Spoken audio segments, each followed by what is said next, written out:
Welcome to my kusina. Nandito tayo ngayon at gagawa tayo ng soup dito sa Hong Kong.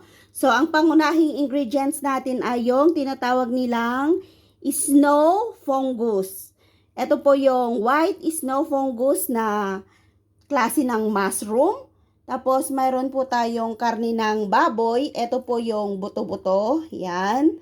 At saka yung binili ko dun sa palengke. Kasama na po yung white fungus. Sila na po yung bahalang nag-mix. So, ang gagawin po natin ngayon ay iba-blanch natin yung mga karne.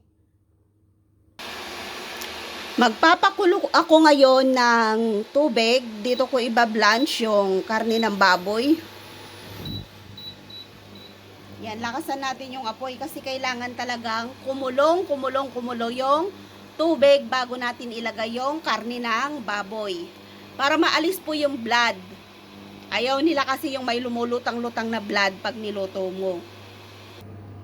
Bago ko pala i-blanch yung karne ng baboy, ganito po karami yung binili ko. Yan, $60. Mga buto-buto. Yan, sinabi ko lang dun sa nagtitinda ng karne ng baboy na pabili ng pang soup yung sa tuhod. So, ayan, malalaki po yung binigay. Kasi yun po yung sinabi nung pinagbilhan ko ng ng soup. Ganito po yun. Ayan po yung binili ko sa market.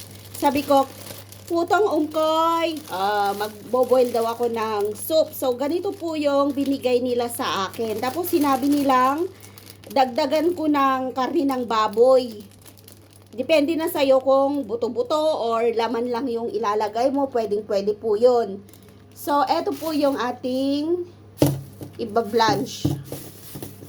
Hugasan ko nga kasi galing ng palengke. Yan. Tanggalin natin sa supot. Kasi iba-blanch ko naman siya, pero huhugasan ko pa rin.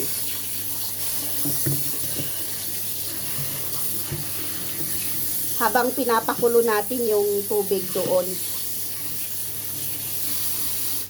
So, yan. Ready na yung ating papakulong karne ng baboy. So, kumukulo na po yung ating tubig. Dito natin ipa-blanch yung ating karne ng baboy. Kailangan po natin kasing i-blanch bago natin i-boil doon sa long soup na gagawin natin. Na puno. Ang laki.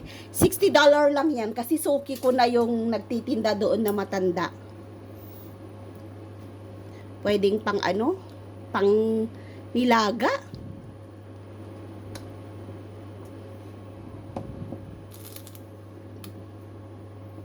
Para maalis yung white. Kasi pag binoil po natin to sa soup, yung mga white po na nandyan sa gilid, lulutang doon. Ayaw nila. So, kailangan mo talaga siyang i-blanch. So, off na natin to. At tanggalin natin sa may lalagyan.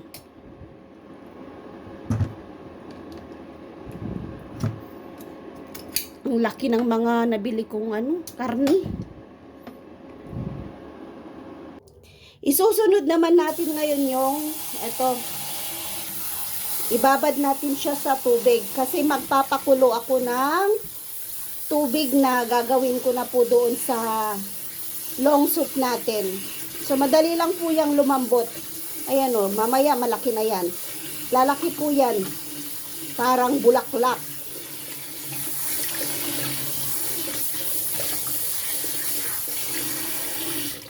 So, ibabad muna natin dyan for 20 minutes siguro.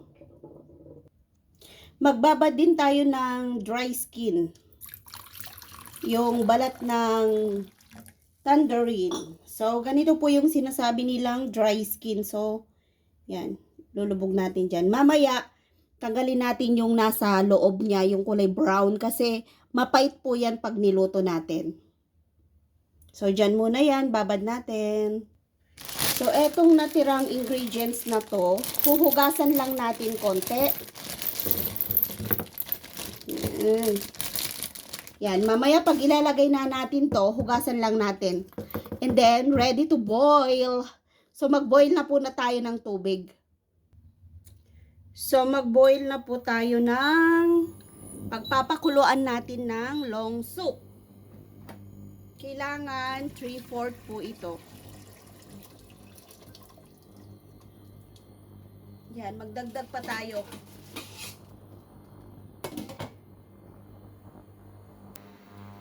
So, eto na po yung snow fungus natin. Tignan nyo naman, oh, lumaki na siya.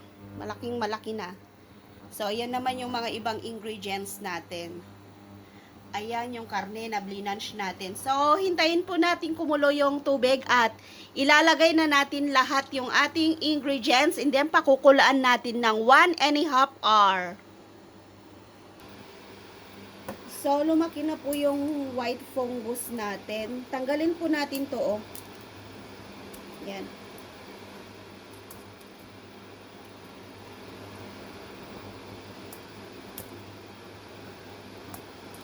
Yung pinakaugat. Ito, tanggalin natin to.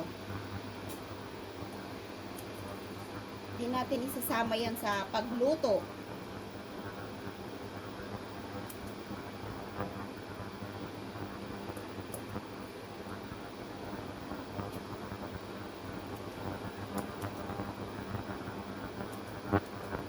Yan, ready na yung yung white fungus natin.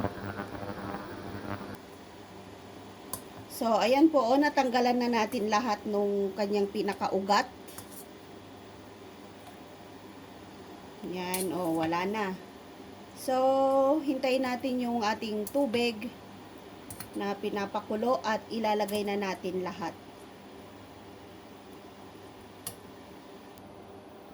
So, yung dry skin po, yung sinasabi kong tanggalin, ito, tatanggalin natin to. Yan. Kasi mapait po yan. Kahit tikman nyo. Yan, ito. Yan, mapait po yan. So, hindi po natin yan isasama.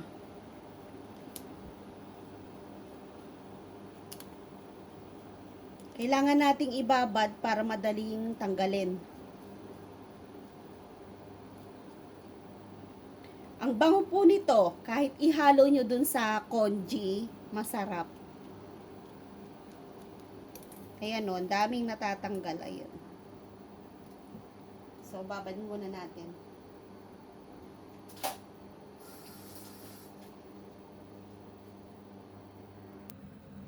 Hugasan na rin natin to. Kasi malapit nang kumulo yung ating tubig.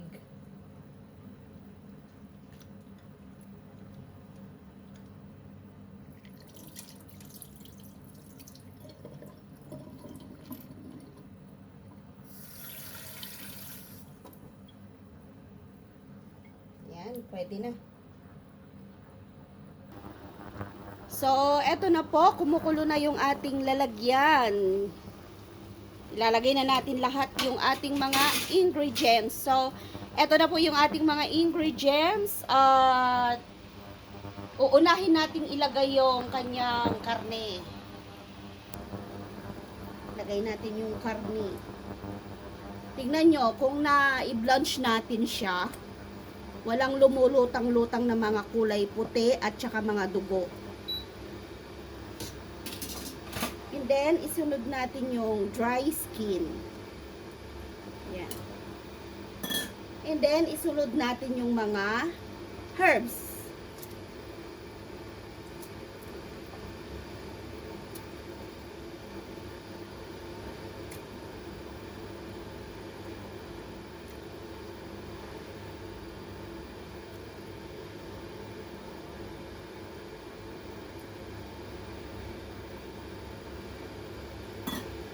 At tatakpan natin. Ito, mamaya na po to, mga kalahati. Pag natapos yung 1 oras nito, ilalagay natin to, pinakalas. Kasi madali lang siyang madurog. So, ngayon ay itatimer ko na itong aking lutuan. Punasan natin.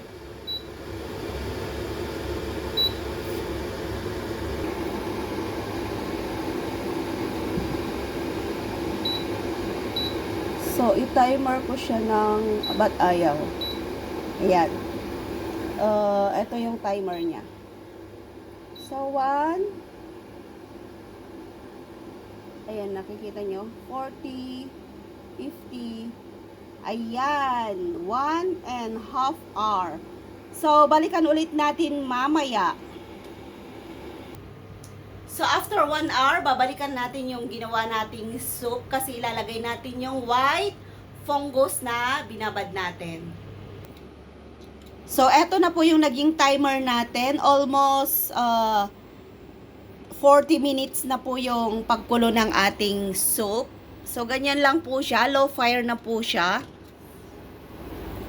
So, ilalagay na po natin yung ating white fungus.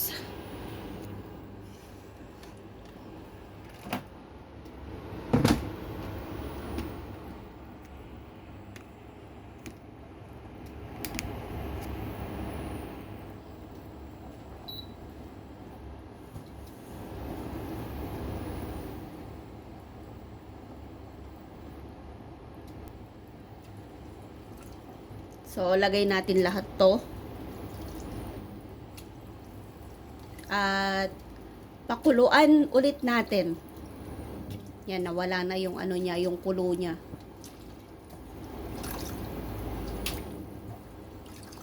Pag naubos na po yung timer niya, ayan, pwedeng-pwede nang inumin yung ating soup.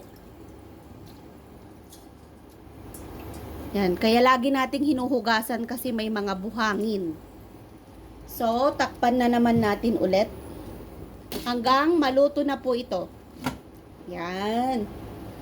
Malapit na yung maluto. At tikman na natin mamaya.